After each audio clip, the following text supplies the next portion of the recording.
All right. We have here the Fonz. Another one of my so-called good actors. Watched a great deal of his shows growing up.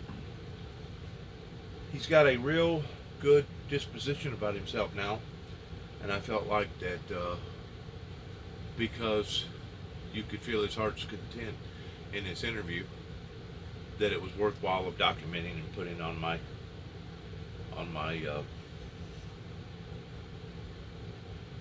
social media platform. Please listen.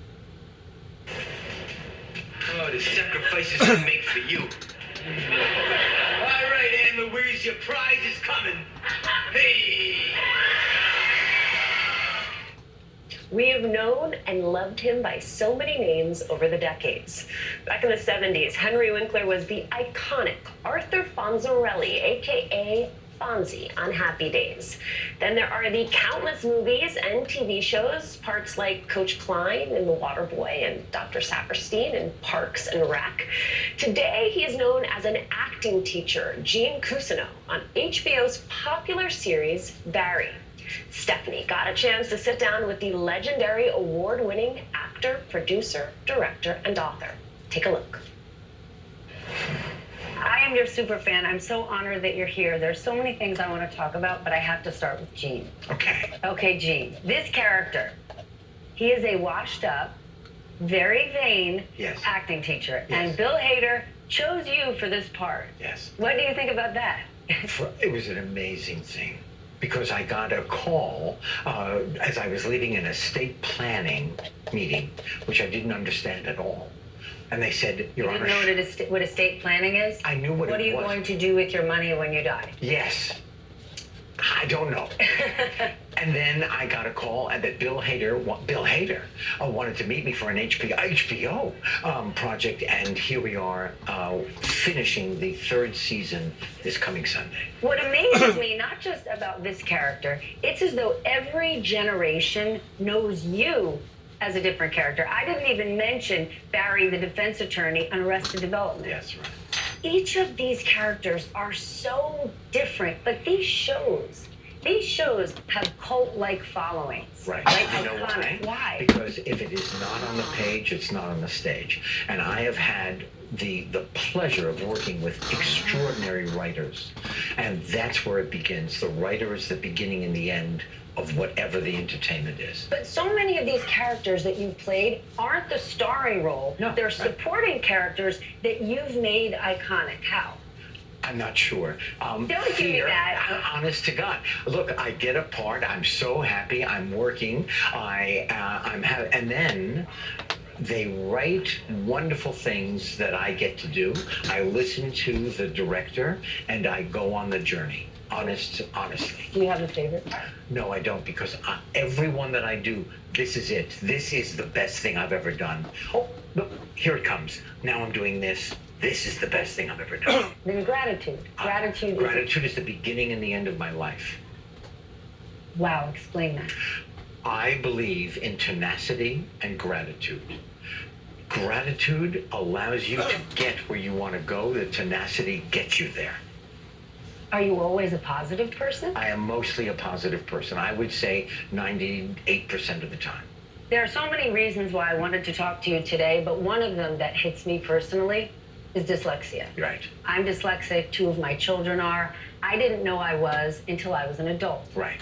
Tell me about your journey, because you didn't know when you were a student. I did not. Now, they did not know that I was, or anything about dyslexia at that time when I was growing up in the early 1880s. What kind of student were you? I'm in the bottom 3% academically in America. But what I fault is they didn't see me. They didn't see, oh, here's a young fellow who's got a problem. They just told me I was stupid. Is that why you wrote this children's book series? Because Believe it or not, Right? You experience it. Kids just think they're dumb. Or, I mean, for me, I cheated and lied and tap danced my way through it. Right. And then when I was diagnosed, I went, oh, well, that's what it always was. You learn to negotiate your own learning challenge. And 1 out of 6 on this earth has a learning challenge. But I wrote the books and they were a time filler. I wasn't getting hired as an actor. So somebody said, write about your learning challenge for children. I couldn't do that. I met Lynn Oliver. We've written 39 novels. So I learned you never say you can't do something. Then, as a dyslexic, how'd you handle scripts? Because there are so many undiagnosed dyslexics, right? The mayor of New York City was just talking about 30 to 40% of people in prison in New York Absolutely. are undiagnosed Do you dyslexics. know that they decide how many prison cells they're going to build by tests from the 3rd grade? You're kidding. No. So how big of a part is dyslexia in your identity? It is everything, because in the beginning, you think you're stupid. You're told you're stupid. You buy that you're stupid. And it takes the journey to fit. I woke up one day, but like in my late 40s, I went, I don't think I am stupid. But it takes a while. You keep, I'm not going to say reinventing your career because it doesn't need reinvention, but you've taken so many turns. Yes. You're a TikTok star. Your 12-year-old granddaughter produces your TikTok content. How did you decide I'm going TikTok today? Because my granddaughter, India, said, Papa, you have to be on TikTok. She then curated the music. I love to dance, so I figured out the steps. She put the camera where it needs to be. And the last one I made was for my 6-month-old granddaughter, and I wrote her the Apple song. Do you say yes to everything? No, but I love my life. I love being on this earth. Somebody said yes to you 44 years ago. Yes, Your Stacey. wife, Stacy. Yes. What's your secret to marriage? I think I think listening, and I think accepting who is in front of you. Because there is no perfection. I am not a completely wonderful human being, but I try, and Stacy accepts the try. We're talking about a lot of light, but you also talk about a decent amount of dark on Twitter. You talk about politics. Okay. In 2012, you Yes. were on this network. Yes. And you were talking about some Republicans. Yes. And you were saying they got a problem. I mean, it is outrageous kind of who they're becoming, what they're doing. Right. That was 10 what? years ago. Okay, but here it is. If everybody just wants to win, and they go toward autocracy, eventually it's going to bite them in the tush. So it's not a matter of saying, oh my God, you're wrong. It's saying that when the autocracy takes over, they don't need your vote anymore. If they don't need your vote, you will be kicked to the curb. It will come back and bite you as well. So what do you think about the state of the world right now? I think that that I don't know how yet, but I haven't given up on listening to each other. That, okay, you know what I hate? When people say you're an actor. You should just go and act. You shouldn't have a point of view. Shut up and dribble. Really? So what about, I'm an American first. I'm 76 first. My profession is an actor. I'm a thinking human being. I've got a point of view. I listen to the plumber. I listen to the candlestick maker.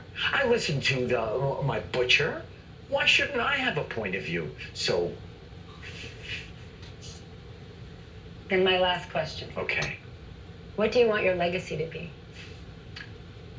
Because let me just say, when we first opened this and we showed Fonzie, Yes. there are a lot of people that have those iconic roles from many years ago, but they're saying, I'm sick of that role. I'm sick of don't bring it up. You smiled. I felt how excited you were to see the Fonz. Do you know why? I had so You love much him? fun. You love Arthur? him. I love him. You know how loyal Arthur is? How? He watches Barry. But the thing is that I had the greatest time.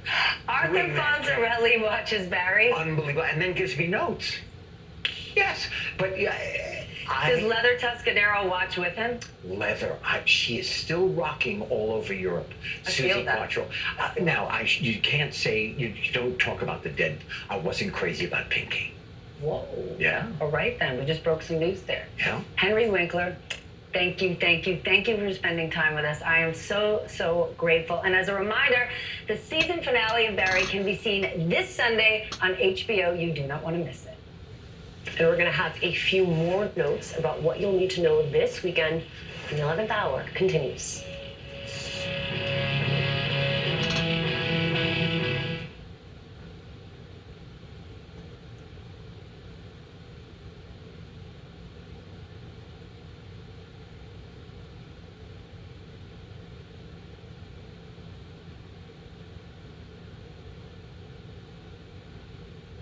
On MSNBC.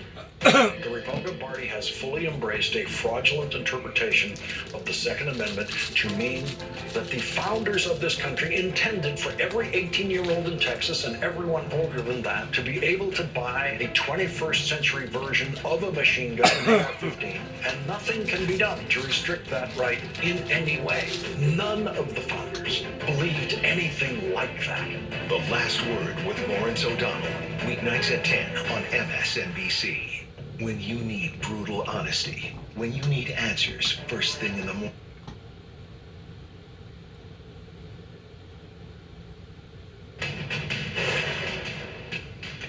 Our in-depth coverage of the January 6 hearings continues throughout this weekend, including a special report hosted by my friend and colleague, Ayman Mohideen. Tomorrow, 7 p.m. Eastern, is going to join a panel of experts who will help analyze the newest evidence presented by the committee and look forward to the new details to come. And on Monday, stay with MSNBC for day 2 of the January 6th hearings. Special coverage kicks off with Morning Joe, followed by the full hearing. And on that note, I wish you a good night. I am off this weekend, but be sure to catch my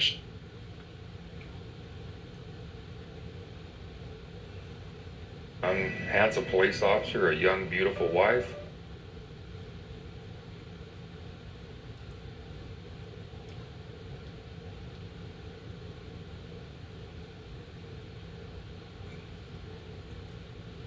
Right now, Ukrainian President Zelensky is addressing Asia's top security summit in Singapore. Day 2 of the so-called Shangri-La dialogue is underway. Zelensky is speaking a day after Japanese Prime Minister made a gloomy prediction saying what's happening in Ukraine now could be a prequel for East Asia in the future. Earlier, Zelensky spoke at home and said ongoing battles are tough. Here he is. Українські військові роблять все. The Ukrainian troops are doing everything to stop the offensive of the occupiers as much as possible, as much as the heavy weapons, modern artillery, all that we have asked and continue to ask our partners for, allow them to. Битву ще триває. But the battles are still going on, and right now, in these very difficult battles, it is being decided when this after will come. It is being decided at which frontiers we will finally break the plans of the occupiers. Now, some of those battles are happening in Severodonetsk, a strategic city that's been fought over for weeks. The Ukrainian governor said a short time ago the situation is unchanged and most of the city is under Russian control. He says Ukrainians are putting up resistance on the streets. And Russian officials say negotiations are underway about hundreds of civilians believed to be sheltering at a local chemical plant. We're covering the story from all angles. Salma Abdelaziz is joining us from Kyiv, and Oren Lieberman is standing by in Singapore. Salma, first to you in the latest situation on the battlefield, starting with Severodonetsk. Absolutely. So that's been the flashpoint city, and you're sure to hear President Zelensky reference it. Yeah, as you mentioned, he is speaking live right now to the Shangri-La dialogue, and you're sure to hear him mention just how important this city is. He says the fate of the Donbass, and in some ways, the fate of the battlefield lies in Severodonetsk, and that fate is worrying for Ukrainians, to say the least. They are trying to hold on to the last bit of the city, an estimated third of the city. They've pulled back to fortify positions. They're running out of artillery, and this is an artillery war. They are outmanned. They are outgunned. It's hard to imagine that this city will not fall to Russian forces, and it brings them that one step closer to taking over the Luhansk region and, of course, the larger Donbass region. Severodonetsk is one of the last strongholds there for Ukrainian forces, and, of course, caught in the middle are civilians, an estimated 10,000 civilians pinned down in this fighting, this constant shelling. They're running out of food, they're running out of water, they're running out of supplies. The humanitarian situation there is extremely bleak. You also mentioned this plant where Ukrainian officials say 800 civilians are sheltering. There are negotiations underway to try to extract them. Russia claims that there are hundreds of combatants alongside those civilians in that plant, so competing claims here. But this is yet another symbolic moment for the Donbass, for this region, for Ukraine. And you're going to hear President Zelensky yet again calling on his allies and his partners for support. And that support right now is absolutely crucial. Kim, we heard from one Ukrainian official yesterday who said everything now depends on Western weapons. All right, thanks so much. Let's go now to Oren Lieberman, who's monitoring the security summit in Singapore. And Oren, President Zelensky.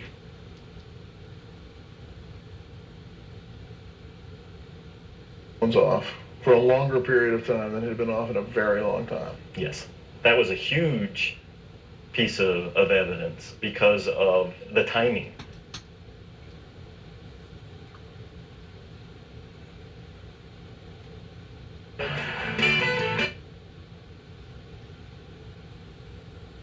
Over double legal $2 coin, now inspired and endorsed.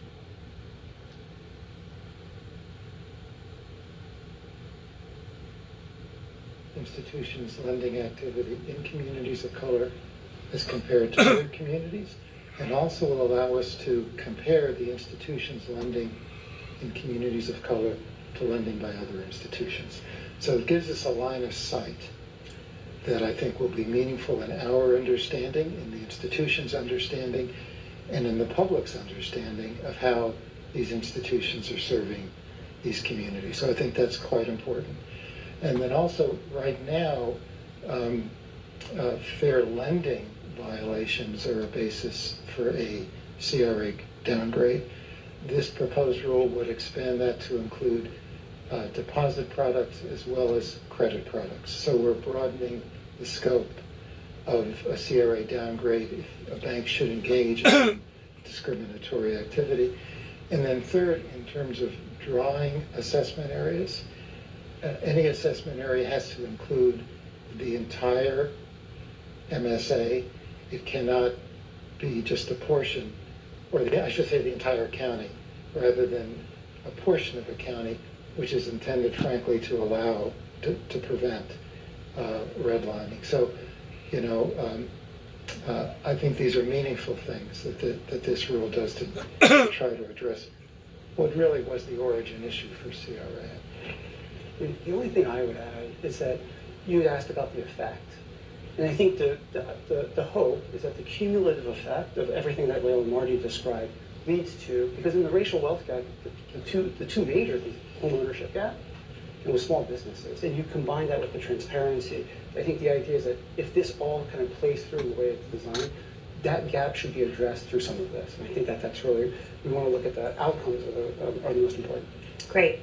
So you wouldn't be surprised to hear that here at the Urban Institute, public access to data is a key focus for us, and I think was a theme in a lot of this work, both information being provided to the institutions themselves, but also much more information from the institutions to the public as well.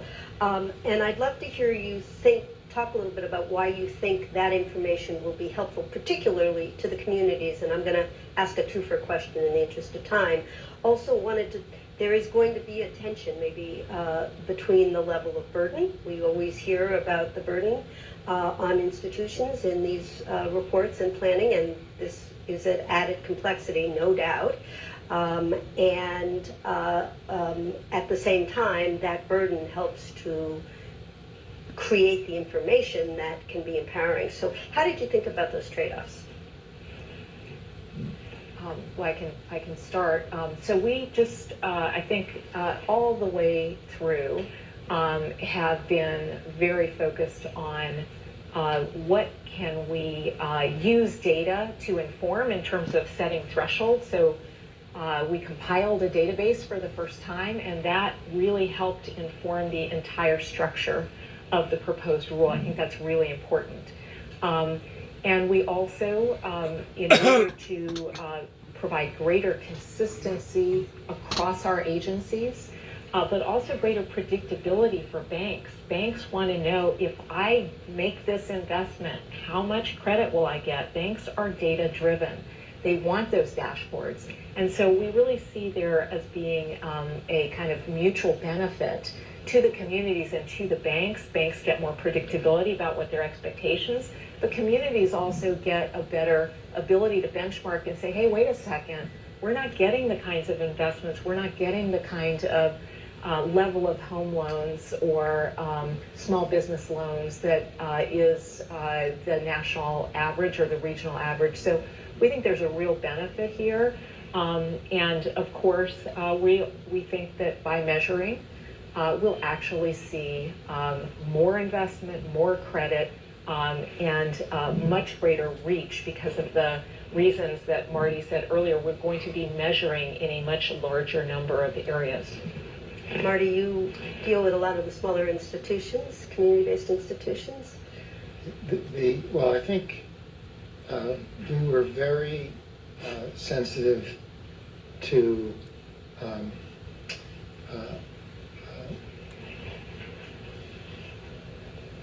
implementing this rule in a way that would acknowledge differences in size, complexity, and business model.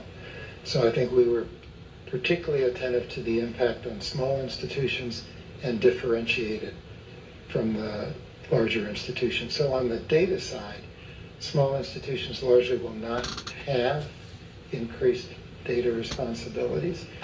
For the larger institutions, and you asked about what's the most important change here, and you could reasonably argue that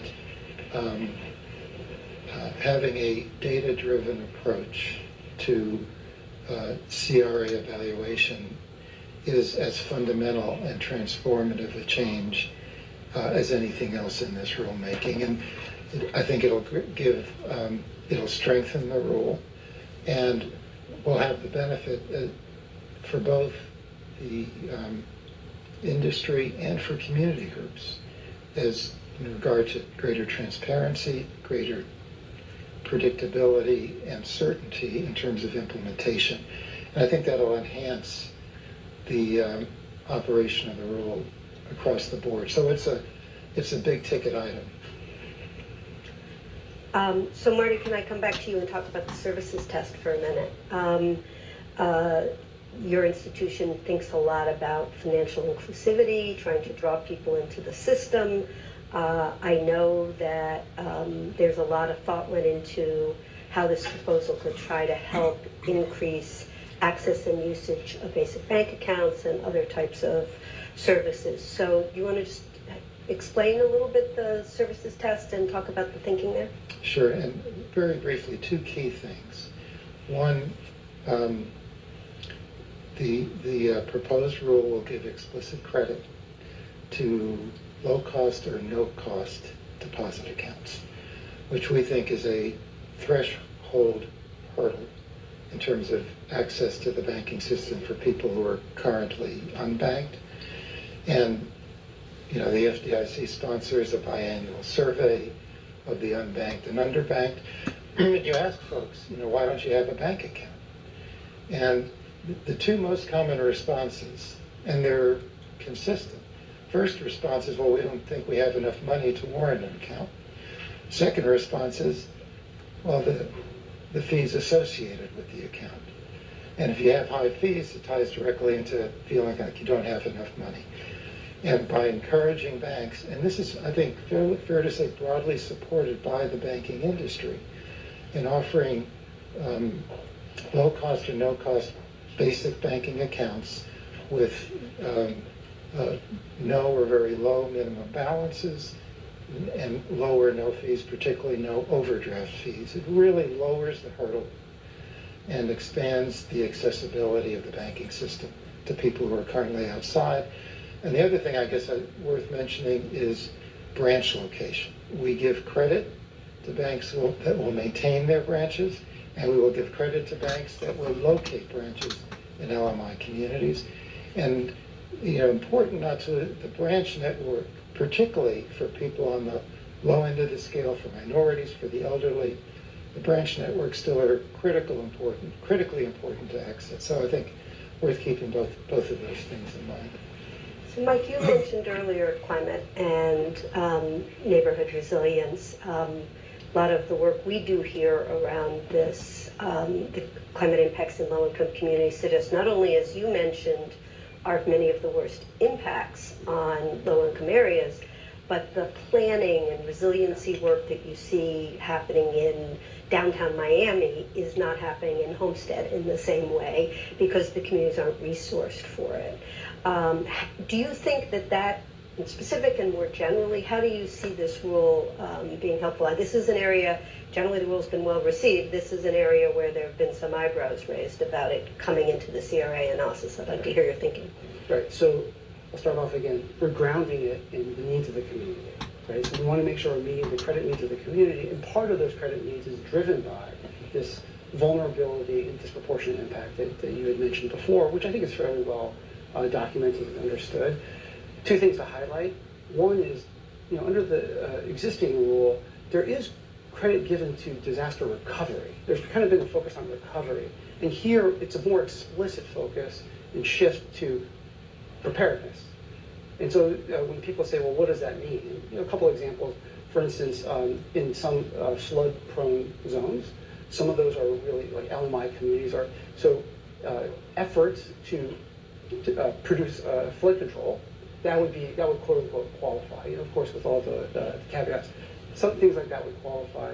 A lot of affordable housing is overstock. That's more prone to damage from extreme weather. So kind of improving, revitalizing those particular projects.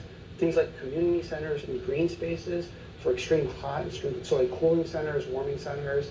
We're seeing more of that. And again, those disproportionately impact low and moderate income communities. And so a lot of this is just recognizing those needs and risks and creating some space where there's explicit avenues for CRA activities to be relevant to that. One of my colleagues has done some work that suggests that you see terrible credit impacts on neighborhoods after there's been a major disaster effect, but that those credit effects rebound for upper middle class families and persist and permanently damage the financial well-being. So there are ties between the financial system and the climate impacts. So let's talk just briefly before we kind of give you a chance to reflect and wrap up about place. You've each touched on it in some ways, but I just wanted to have a moment to reflect on geography and how much place matters for opportunity in this digital age. In some ways we know more about place's importance, and yet we also think that we all are having this conversation together in many parts of the country. So how, Marty, you started to touch on this, the difference between the importance of branches and the new modes of banking and their broader imagine. How have you been thinking about it? And then if anyone wants to elaborate on the rural and especially underserved communities, including tribal lands, and I'll invite any of you to start. Well, I think we thought a lot about this issue because banks are increasingly serving consumers, and consumers want that convenience, mobile and online, but we know that those relationships in communities are what leads to loans to the smallest of small businesses, investments in those communities, and so we were trying to thread that needle. So how do we do that? Now, obviously, partly by giving credit. And so we're very clear in a variety of different ways that banks should get credit for serving hard-to-serve communities, including native land areas that traditionally haven't been reached by branches, areas where there may not be branches, but you can get credit for investing in a CDFI or making community investments.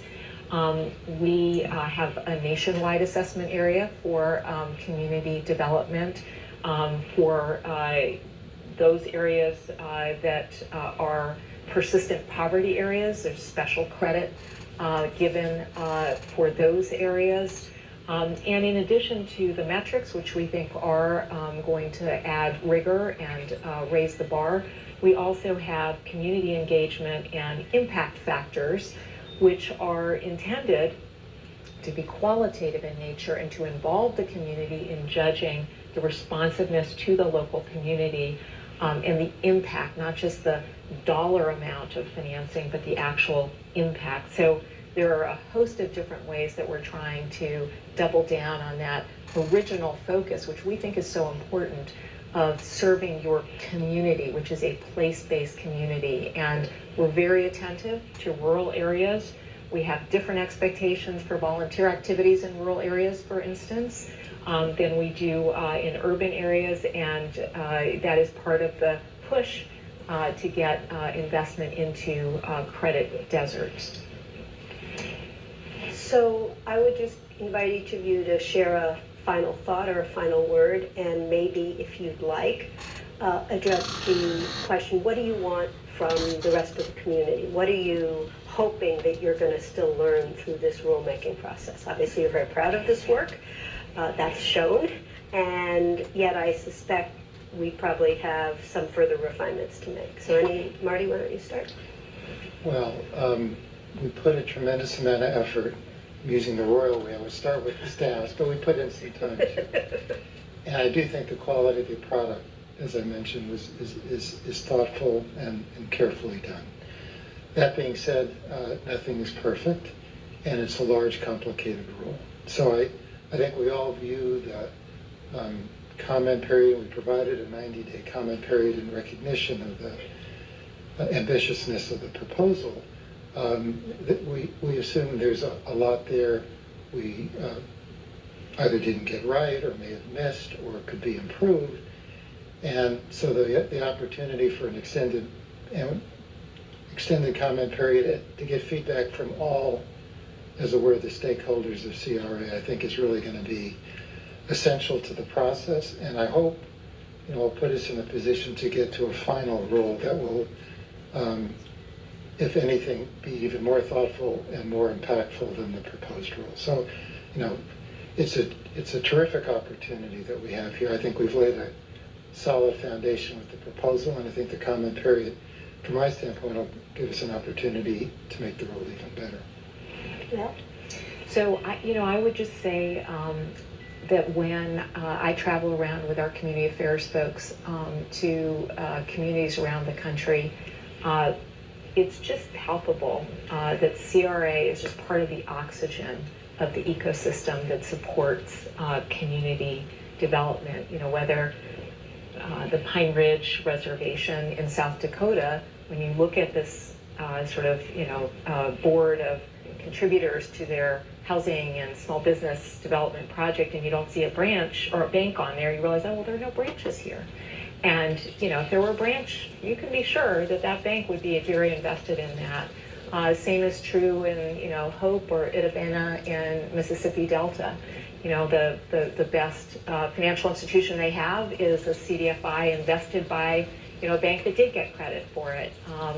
And certainly true when I'm in North St. Louis, all of the little small business and community development, they have proud community development bank partners. So CRA is just an incredibly important support that banks are proud of, that communities rely on, and I think this proposed rulemaking will strengthen it and make it relevant for the next 25 years, hopefully. Maybe to build off of Layla's point, when I travel around, I try to make it always a point to meet with the community organizations, and they always bring up CRA. Absolutely, how important it is, and how much hope. I mean, this really does, I think, provide a lot of hope in terms of continuing building, improving upon that. And then to echo a point that Marty made, I know there's some comment fatigue out there in CRA, given all the various iterations there have been, but this is the one that really, really matters. And just really encouraging folks to please provide those comments, because we're going to take all of that into account as we improve it and kind of get to the final. Well, let me just say, first of all, thank you for the work that you and your teams have done. It shows there's a lot of for all of us to digest outside. I hope we will be adding to the conversation between now and the end of the comment period. And thank you for being with us. Please join me in. And if you'll sit tight, we're going to exit and we'll bring on Brett Theodos and Lena Zhu. I kind of flipped around there a little bit after watching the Fonz. The contradictories of something bad versus something good. You know, whenever we have urban institutions that can come together in making choices about growth here in America in various communities, in understanding just exactly what the needs of the people are, I feel like that is a very good thing to be able to come together and discuss opportunities and variations. That way we'll know what to do in the future. Thank you for listening, and God bless America, God bless our endeavors, and good luck to all of us. Shalom.